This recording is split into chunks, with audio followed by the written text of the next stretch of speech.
Bonjour à tous, c'est Philippe Guillouard de Trek Eco Survie Aventure. Alors aujourd'hui, ça doit être sérieusement la première fois que je fais ça depuis que je fais des vidéos. Je vais prendre un cahier dans lequel j'ai mis quelques notes, donc c'est pour ça que j'ai mis la table ici. C'est surtout pour éviter que ça prenne trop de temps, parce que j'ai déjà filmé cette vidéo. C'est toutes les vidéos que je fais, je les fais de mémoire tout le temps, je prépare jamais rien, donc c'est de mémoire. Et hier j'ai fait cette vidéo, et cette vidéo m'a pris 1 heure et j'avais pas terminé. Donc je me suis dit c'est trop long. Je vais donc faire autrement, je vais noter quelques petites choses sur mon cahier, comme ça me permettra d'aller plus vite et de prendre moins de temps pour vous parler de ce sujet. Alors le sujet que nous allons voir aujourd'hui, c'est comment se protéger des effets néfastes et des bombes nucléaires que nous avons vues et des centrales nucléaires. Alors toutes les deux, ces deux catastrophes possèdent un point commun, c'est la radioactivité de certains éléments qu'ils dispersent sur la nature et évidemment sur tous les êtres vivants qui sont présents sur cette surface. Dans les deux cas, on a des points communs, mais on a aussi des distinctions, des différences qu'il faut connaître et peut-être au moins avoir envisagé un petit peu pour pouvoir, le cas échéant, savoir quoi faire au cas où ça arriverait. Vous savez, c'est pas parce que on ne parle pas d'une chose ou qu'il n'arrive rien que ça veut dire qu'il ne se passera jamais rien et qu'il n'y a pas de danger potentiellement. Il est, je crois, important pour chacun, même si on n'envisage pas qu'il y ait des accidents de nature radioactive, même si on ne l'envisage pas, on peut toujours au moins prendre conscience de ce qu'il pourrait en être et de ce qu'il faudrait faire. Vous savez, dans certains pays, mais il n'y en a pas beaucoup, je connais que 2 personnellement, enfin 3, mais pas totalement, mais il y a très peu de pays qui ont déjà des programmes de prévention en cas d'accident nucléaire. Par exemple, la Suisse possède des abris anti-atomiques pour toute leur population. Ils sont un peu plus de 8 millions, je ne me rappelle plus, 8, 9 millions. Eh bien, il y a des abris nucléaires pour toute la population, même un tout petit peu plus. Et ces abris nucléaires, la majorité sont en bon état. En Russie, il y a aussi des abris nucléaires pour tout le monde. Et même dans ce pays, ils ont l'habitude de faire au moins une fois par an, en tout cas, des exercices relativement à ce qu'il faudrait faire en cas d'attaque nucléaire. En France, ça n'existe pas, donc ça sous-entend que les gouvernements en France, et pas qu'en France, mais dans beaucoup d'autres pays, ça n'existe pas parce qu'on imagine que ça ne peut pas arriver, je suppose. Je suppose qu'ils ont estimé que ça ne pouvait pas arriver. Voilà, je laisse à chacun le soin comment je dirais, d'apprécier cela. Alors nous allons voir ensemble les dommages qui sont causés par les bombes nucléaires et par les centrales nucléaires, surtout sous l'aspect de savoir qu'est-ce qu'il faut faire au cas où ça arrive. Une petite distinction entre les deux, une centrale nucléaire utilise par an, enfin pas une centrale, un réacteur nucléaire utilise par an 170 tonnes de matériaux radioactifs, alors qu'une bombe en contient que quelques dizaines de kilos. Donc les retombées sont très différentes entre ces deux phénomènes. Vous avez un phénomène qui est explosif et qui, sur le coup, est absolument impressionnant, mais qui, à la longue, produit moins de conséquences qu'un accident de réacteur nucléaire, car celui-ci, au lieu d'avoir des conséquences sur plusieurs semaines, voire quelques mois, aura lui des conséquences, et ça je pense que vous l'aurez constaté, sur des mois, voire des années. Et les conséquences sont relativement importantes et très difficiles à maîtriser, ce qui est déjà moins le cas pour l'explosion des bombes nucléaires. Alors ceux qui ont déjà vu ces photos, vous avez pu voir qu'après l'explosion de la bombe des bombes au Japon, d'Hiroshima, il y avait des gens sur l'emplacement pour voir un petit peu ce qui se passait. Alors certains se sont posé la question en se disant mais comment se fait-il avec les radiations qu'il y ait possibilité de personnes se déplaçant dans ces endroits. Eh bien, ce qu'il faut dire, c'est qu'en réalité, après une explosion, les retombées radioactives se dispersent très rapidement. À partir du moment où il y a du vent et où il y a de la pluie, la radioactivité se dissipe relativement vite. Ce qui fait que si vous venez sur les lieux en étant plus ou moins attentionné à ne pas toucher à tout, en ne mettant pas vos mains à la bouche ensuite, etc., vous avez relativement peu de risques d'une exposition excessive aux radiations. Pourquoi? Parce que ce qui importe au niveau radiatif, c'est d'une part la durée et d'autre part le type de rayonnement auquel vous êtes soumis. Ce qu'il y a après l'explosion d'une bombe, évidemment, est totalement différent de ce qu'il y a après l'accident d'un réacteur nucléaire. En plus, pour ce qui concerne les bombes, et je ne vais pas aller plus loin ensuite, pour ce qui concerne les bombes, tout dépend de la hauteur à laquelle la bombe va exploser. Si vous faites exploser une bombe au niveau du sol, vous allez avoir des projections radioactives qui vont être très très importantes parce que tout ce qui va être soumis au souffle va emporter avec lui une grande partie de la radioactivité et le souffle emmène très très loin les objets, ce qui fait que la radioactivité va durer très longtemps. Alors que, en ce qui concerne les explosions qui sont faites très hautes dans l'atmosphère, eh bien, la dissipation des éléments radioactifs suite à cette explosion va se disséminer surtout dans l'atmosphère et va être emportée très rapidement par les courants d'air. Quand une bombe explose, il y a, peut-être pas pour la bombe qui a explosé à Hiroshima qui faisait 15 kilotonnes, mais pour les bombes qui sont utilisées maintenant, qui dépassent et de loin celle-ci, eh bien le champignon que vous voyez qui monte dans le ciel envoie des substances radioactives jusqu'à plus de 25 km de hauteur dans l'atmosphère. Ça va même jusqu'à 50 km de hauteur, ce qui fait qu'en réalité, les vents qui sont tout autour de la Terre à ces altitudes-là emportent avec eux des matériaux radioactifs qui sont très très légers, ce sont les plus légers qui sont envoyés très haut dans le ciel, qui retombent les derniers en tout cas. Donc ces vents emportent ces poussières radioactives et les font tournoyer autour de notre planète jusqu'à ce que celle-ci se soit déposée, mais parfois avant qu'elle se dépose, certaines mettent des années avant de redescendre.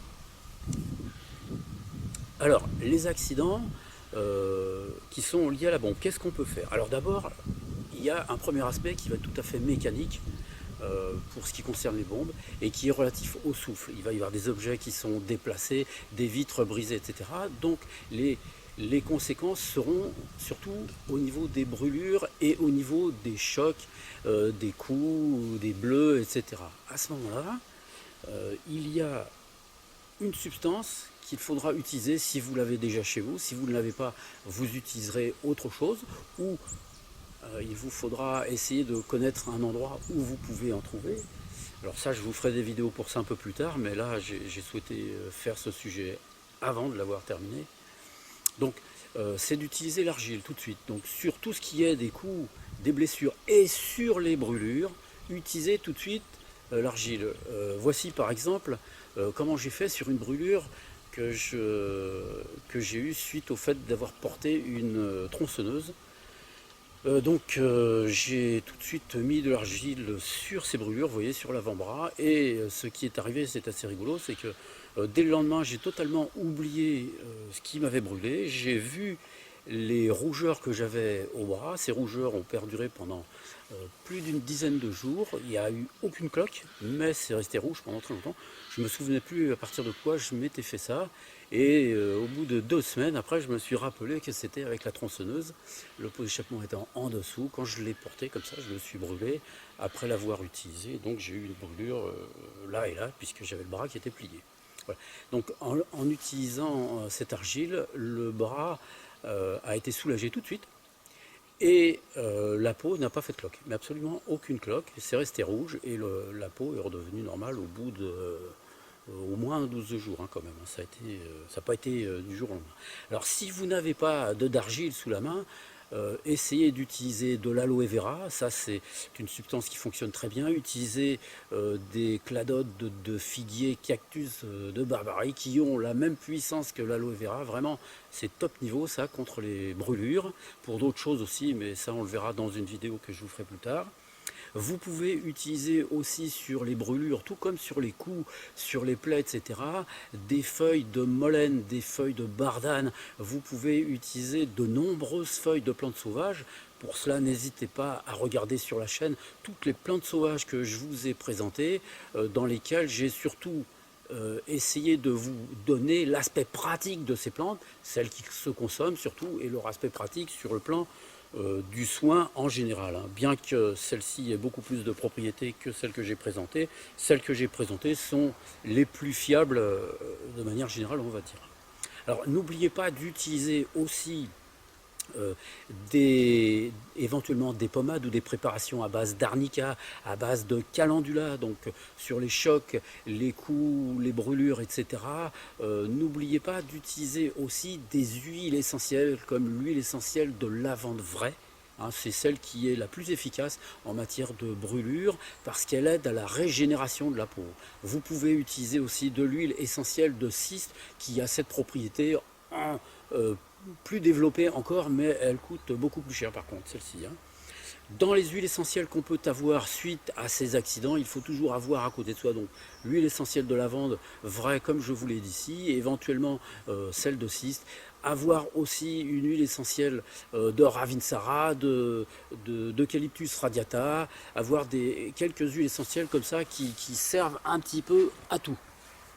Hein, le Ravinsara, c'est une huile essentielle anti-infectieuse de manière très générale, mais qui est en même temps calmant du système nerveux, qu'on peut donner aussi bien aux adultes qu'aux enfants. Elle est d'un usage très très simple.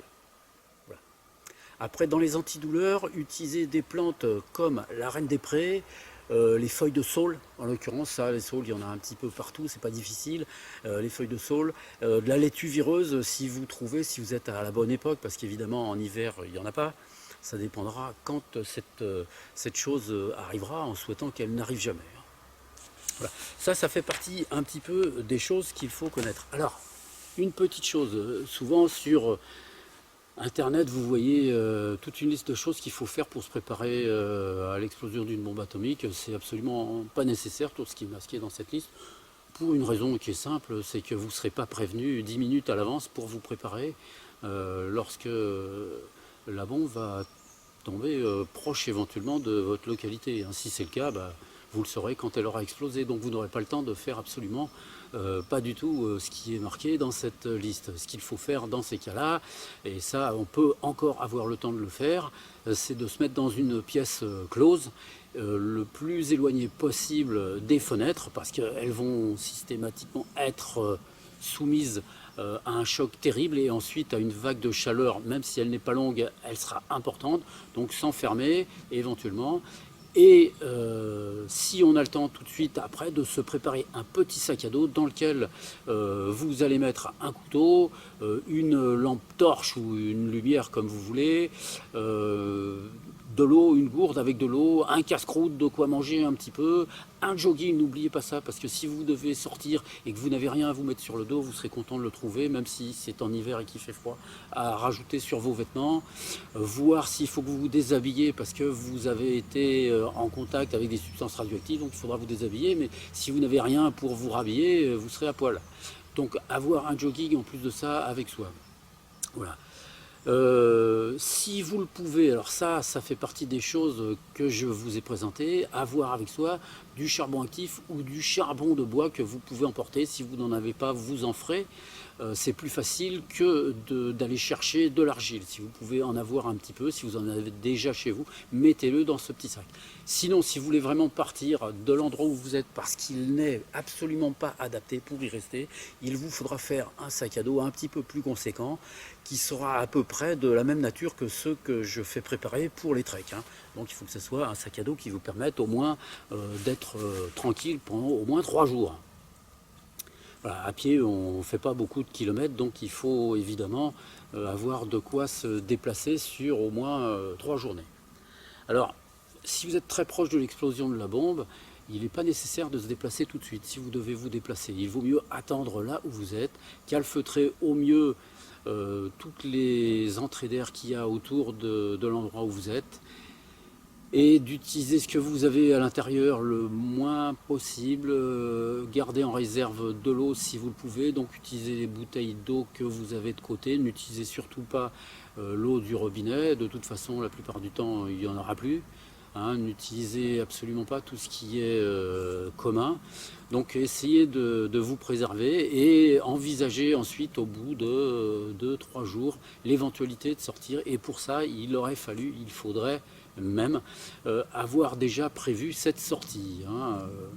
Voilà. Alors pour prévoir de sortir, si on choisit de le faire, il faut essayer d'avoir des bottes plus ou moins en PVC, une paire de gants aussi avec un revêtement qui permette de les laver, et une espèce de combinaison toute simple, ça coûte pas cher du tout, qui permettent ainsi d'aller dehors. Éventuellement un masque à gaz, c'est pas obligatoire, mais éventuellement un masque à gaz, en tout cas se protéger pour les respirations. Je vous ai donné moyen de faire quelque chose de fortune, donc ça peut être utile dans ces cas-là.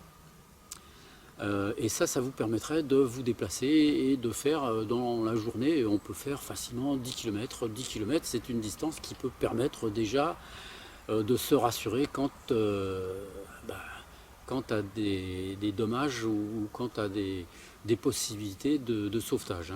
Il faut savoir que les sauvetages ne vont pas arriver tout de suite au lieu de l'explosion, ils seront d'abord sur la périphérie avant d'être sur l'intérieur, puisqu'à l'intérieur c'est plus difficile d'y aller. Il y aura beaucoup d'incendies, donc systématiquement c'est pas quelque chose d'aisé. Voilà, donc un petit conseil, une chose très importante qui n'est pas touchée pendant les explosions ou même avec les réacteurs nucléaires, c'est l'eau des sources jaillissantes, c'est-à-dire l'eau qui sort de la terre. Et ça, c'est une des portes de sortie les plus importantes à connaître. Il vous faudra vous laver avec cette eau régulièrement. C'est-à-dire que, pour ceux qui ne sont jamais lavés à l'africaine, ça sera l'occasion de le faire.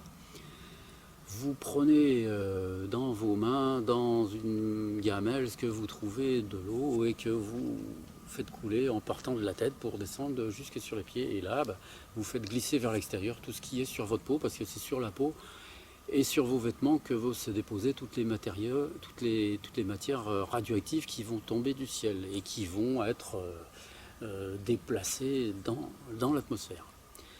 Donc il vous faudra vous déshabiller très régulièrement et ne pas réutiliser vos vêtements parce qu'évidemment ils vont être concentrés en matière radioactive.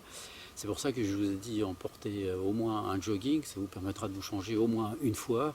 Si vous faites au moins 2 fois 10 km sur 2 jours, en espérant que vous puissiez faire plus, vous aurez de grandes chances de trouver les moyens ensuite de vous sauver. Essayez au préalable de connaître des gens qui habitent dans une périphérie pas trop lointaine, que vous puissiez aller voir pour vous héberger, pour vous aider éventuellement. C'est là où il est important d'avoir peut-être des amis ou des connaissances, pas forcément où on habite, mais un petit peu plus loin, de telle sorte qu'on puisse ensuite envisager une sortie.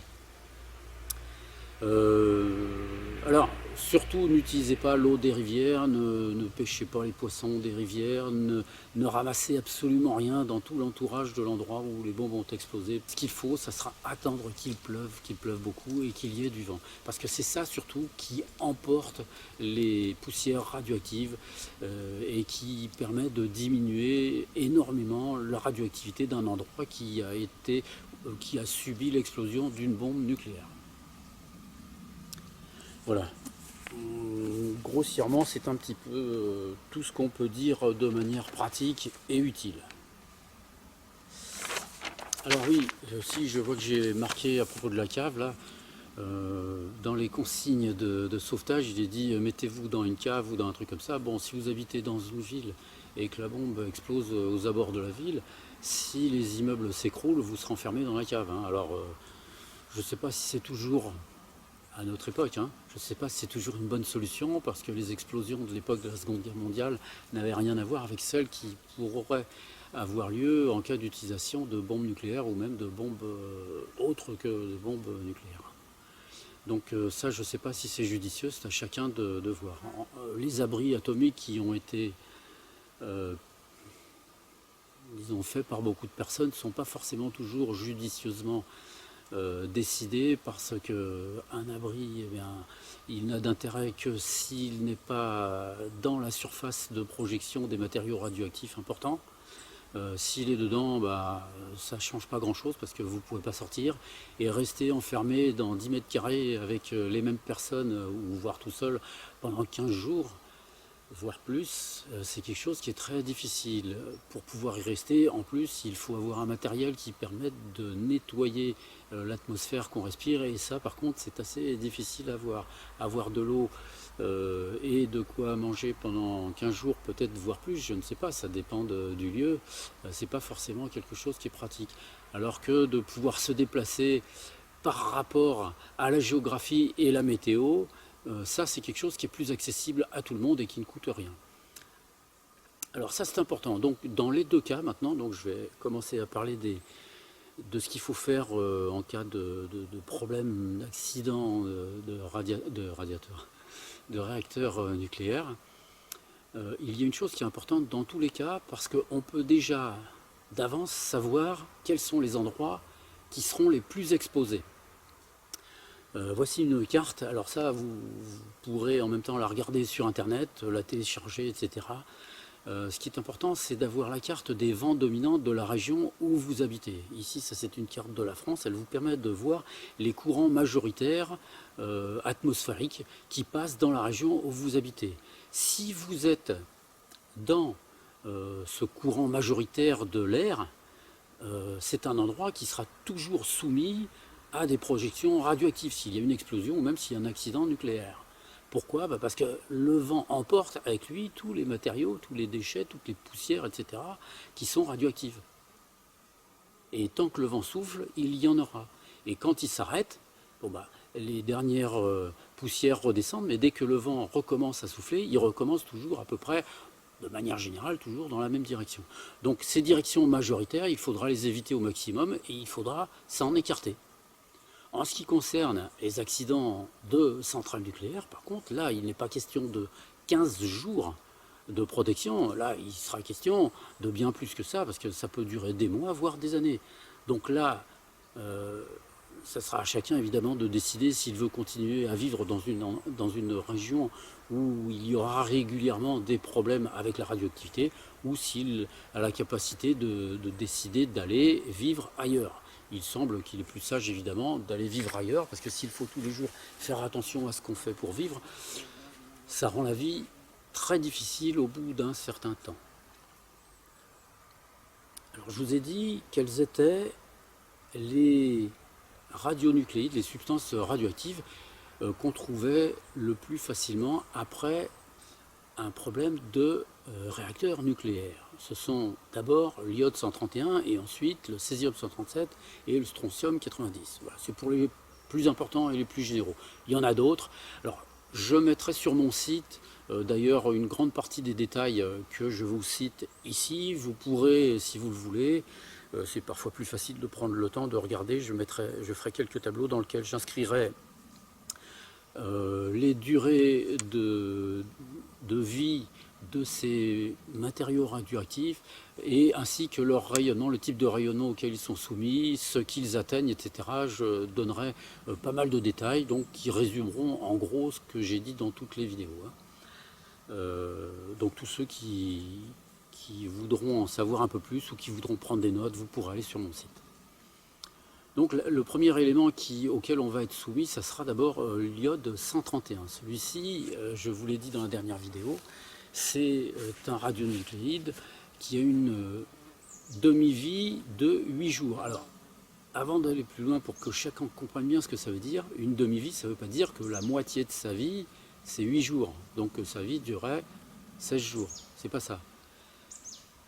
Ça veut dire que pendant cette période de temps, 8 jours, la moitié des noyaux de cet élément se stabilise, c'est-à-dire que ces noyaux ne deviennent plus radioactifs. Donc la moitié des noyaux de cet élément se stabilisent. Mais il en reste une moitié qui reste encore radioactif.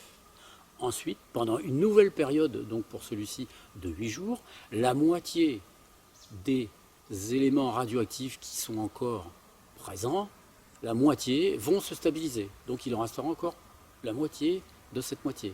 Et ça va continuer tout le temps comme ça. Tous les 8 jours, il y aura la moitié de ce qui reste qui va se stabiliser. Ce qui veut dire en réalité que pour que 90% de cet élément ait perdu sa radioactivité, 90% de la radioactivité de cet élément ne se fera qu'au bout de 3 demi-vies. Donc là, pour l'iode 131, c'est 8 jours.